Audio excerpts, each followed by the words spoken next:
Hey there. Today, we're going to talk a little bit about improvisation. Now, this is one of my personal favorite subjects in all of music, not just related to the guitar, because improvisation works for all instruments.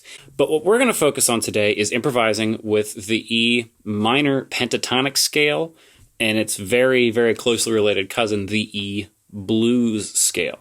Now, both of these scales are probably the most ubiquitous scales, not just specifically E, but the most ubiquitous scales that you're going to see across the guitar playing community. There are a lot of styles that center on the blues scale, including jazz, rock, hip-hop, blues, of course, because it's called the blues scale, and the list goes on. Pretty much all American music is centered on the blues scale.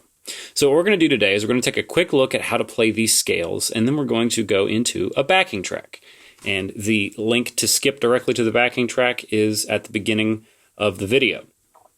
So, without further ado, here is our demonstration of an E minor pentatonic scale.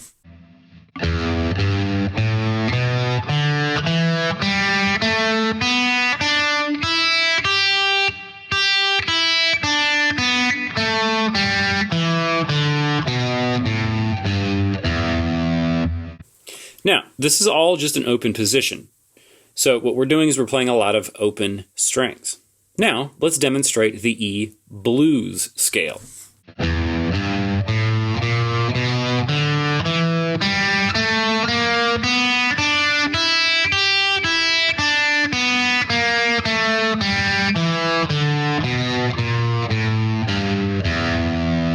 Focusing on those basic scale shapes for today, you can always find the more advanced ones using higher frets on the guitar. You can just search them up on the internet, honestly, but you can also get the PDF from me. We're just looking at the open ones today just to make things easy.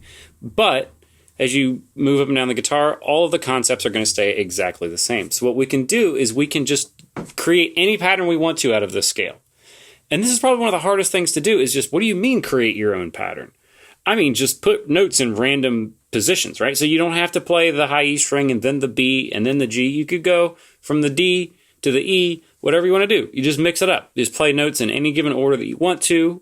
Think of any kind of rhythm, right? Think of a song that you know. Try to match up the rhythm, right?